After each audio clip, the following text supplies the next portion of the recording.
going to invite up Dr. Limketkai, so we can move to the next slide deck. I'll introduce him briefly while he's walking up. So Dr. Limketkai is a Stanford gastroenterologist. I actually just met him this morning, but I have been referring him patients for the last few years without having met him. I was really excited that he was able to join us today. He really specializes in the management of these other types of diarrhea, particularly short gut syndrome. So welcome.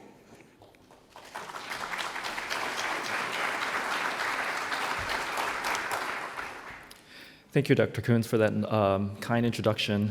Good morning, everyone, and it's my great pleasure and honor, really, to be speaking with you today about diarrhea management. It's been a great conference thus far, and I feel touched to be here. Excuse me as I put on my glasses. I can't read very well. So the treatment of diarrhea essentially involves a multi-pronged approach. On one hand, we try to understand the mechanisms of the causes of diarrhea. And so that way, we'll be able to target the treatment and address that more directly. But in addition to that, we also employ dietary as well as medical strategies to also help and address other mechanisms for causing diarrhea. In this brief talk that we have and time we have together, I'll address actually each of the three components of this treatment approach. And let's start off with trying to understand the mechanisms of disease. But before we do that, let me illustrate to you how impressive our gastrointestinal tracts are.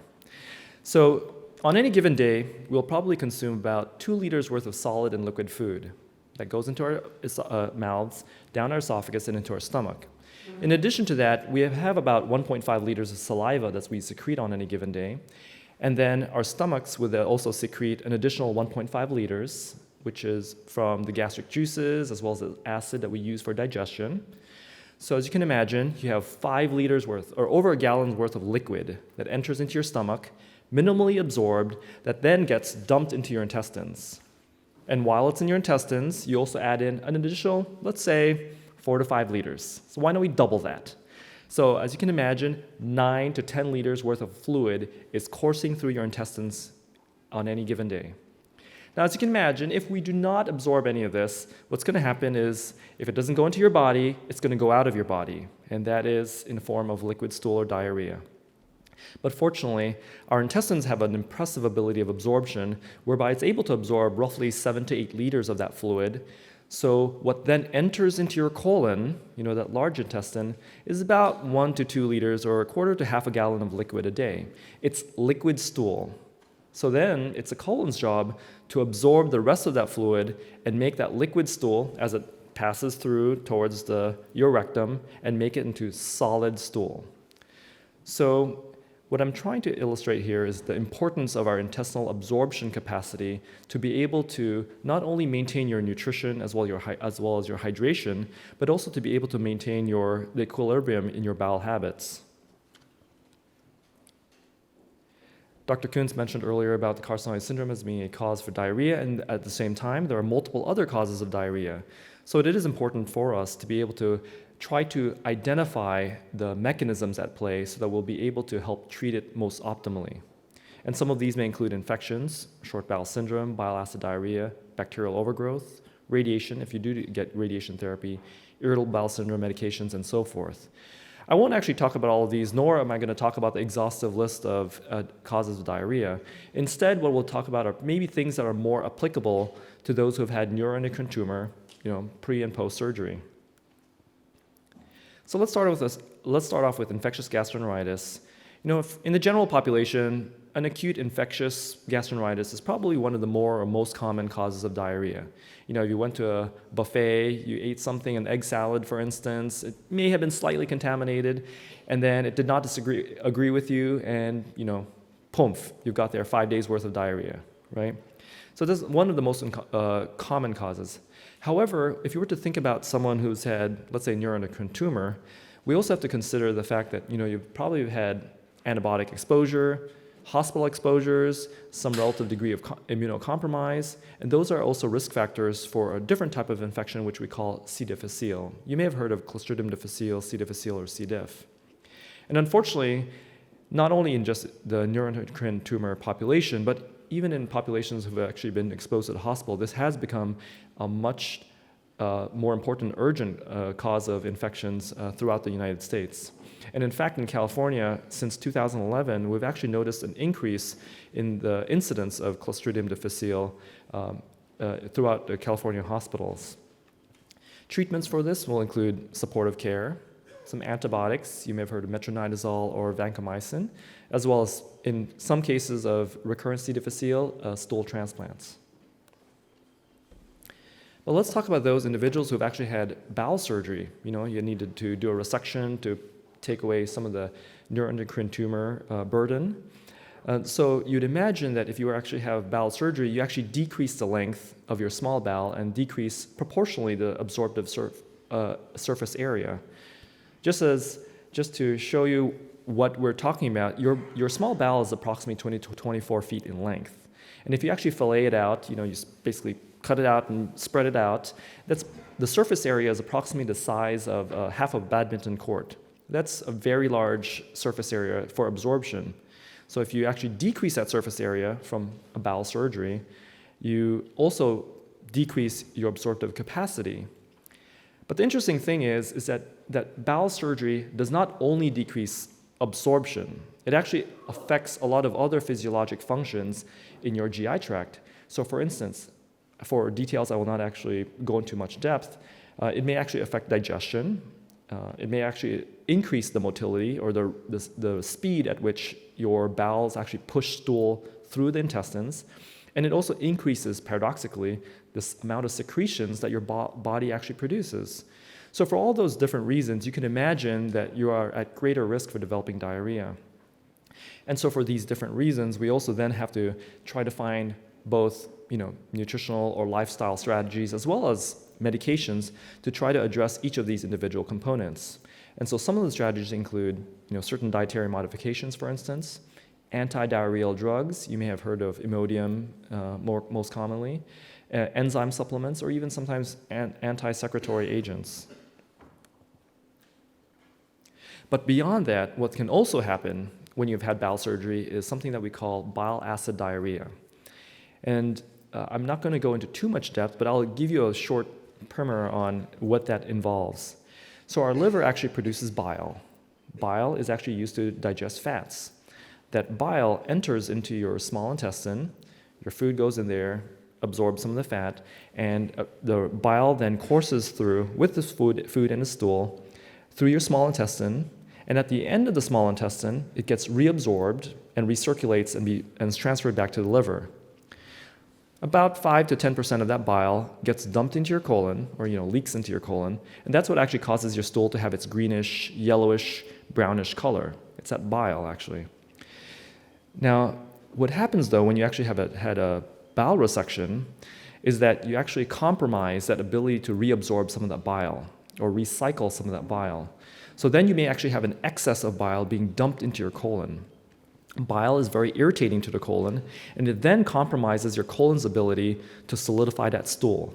Remember, as I mentioned earlier, stool enters into your colon in liquid form, and from that liquid form, it actually then gets solidified as it exits your rectum. So if the colon does not do its job, or can't do its job properly or insufficiently, you can imagine that some of your stool may be looser, or completely watery.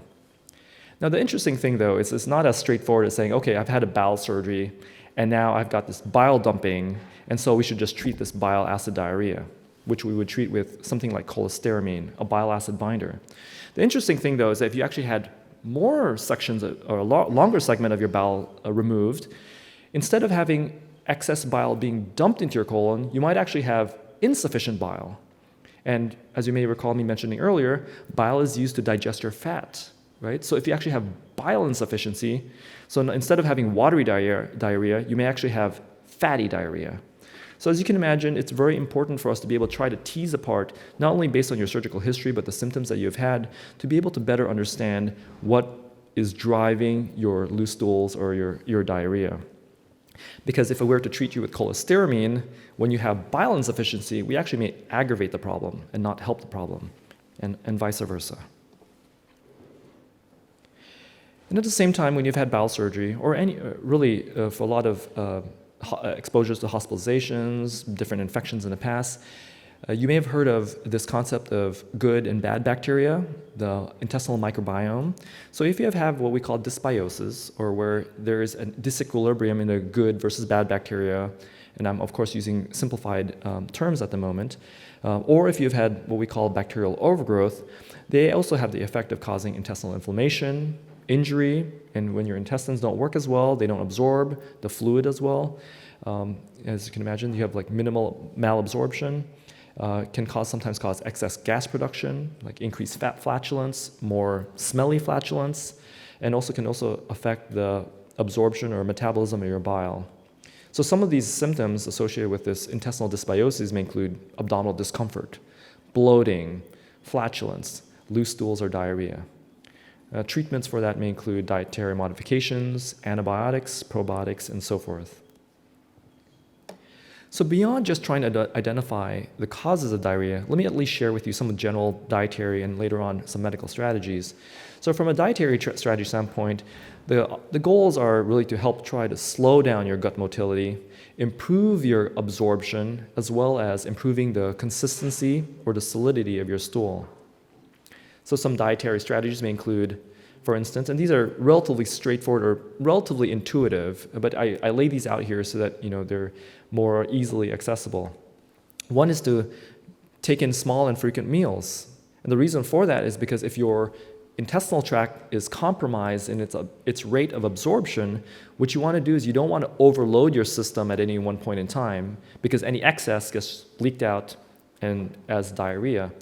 So what you may want to do is with small and frequent meals, you don't overload your absorptive capacity, and so hopefully it's a more efficient system for absorption. And as a consequence, less stool output.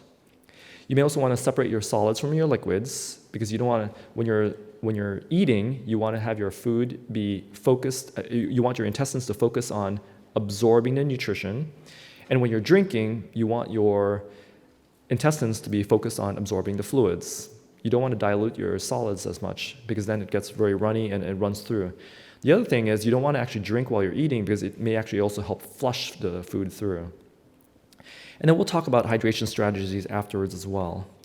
In terms of general nutritional recommendations, you may want to eat more complex carbohydrates rather than simple sugars. Make sure you eat enough proteins, and the types of fats or the amounts of fats you should be consuming really will depend on your existing anatomy. I'll also briefly touch on fiber.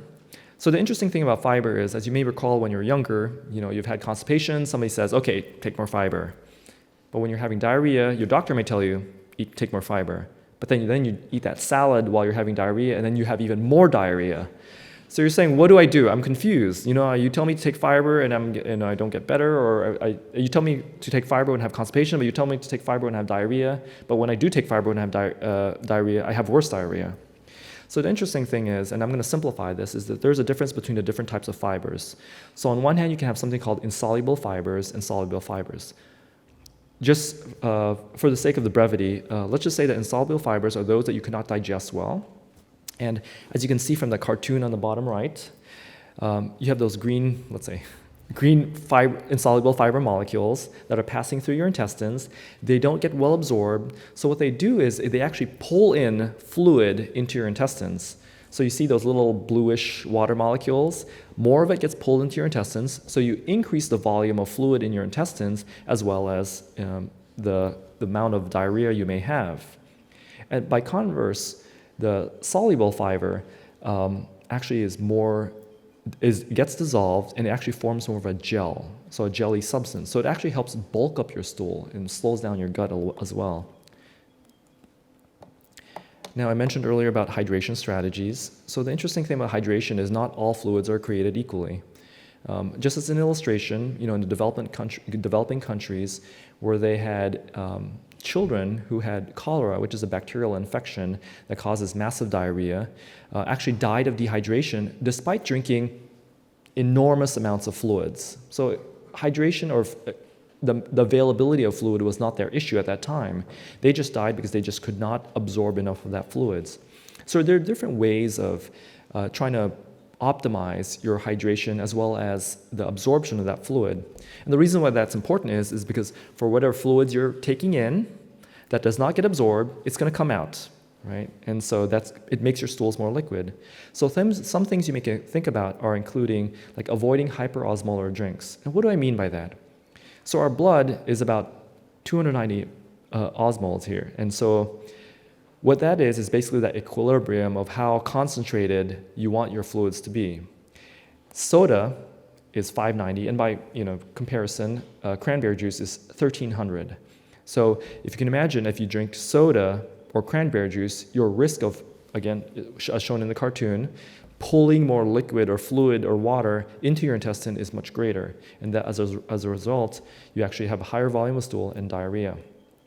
Other things you may want to think about is spreading your fluid intake throughout the day. Again, not overloading your system, sipping liquids at a time, and then limiting or avoiding dietary diuretics such as alcohol, caffeine, things that would make you actually go to the bathroom, urinate more.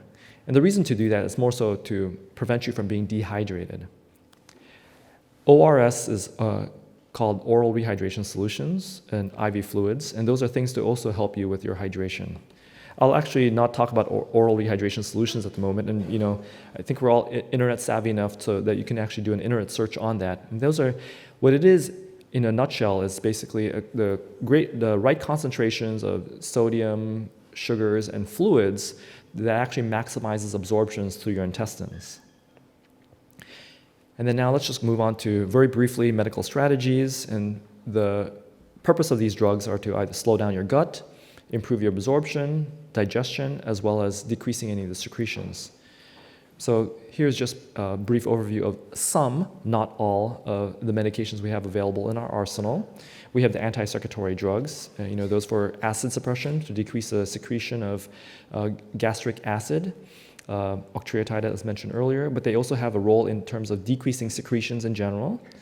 You also have anti-motility drugs, which are drugs used to slow down your gut, antibacterial drugs, antibiotics as mentioned earlier, and also growth factors that actually help promote growth of the lining of your intestines, increasing that surface area of the intestines for absorption. So again, in this time, we basically mentioned about how we need to first identify the causes of the diarrhea, try to see if we can target the treatment therein, as well as using other general dietary and medical strategies, and all in combination, hopefully, to be able to maximize the control of your urgency, as well as minimizing any altered bile habits you may have. I give these all as basically general overviews, but I would actually strongly recommend that you speak with your physician and dietitian to try to find personalized ways for how you may be able to optimize your symptoms. So with that, I thank you very much for your time.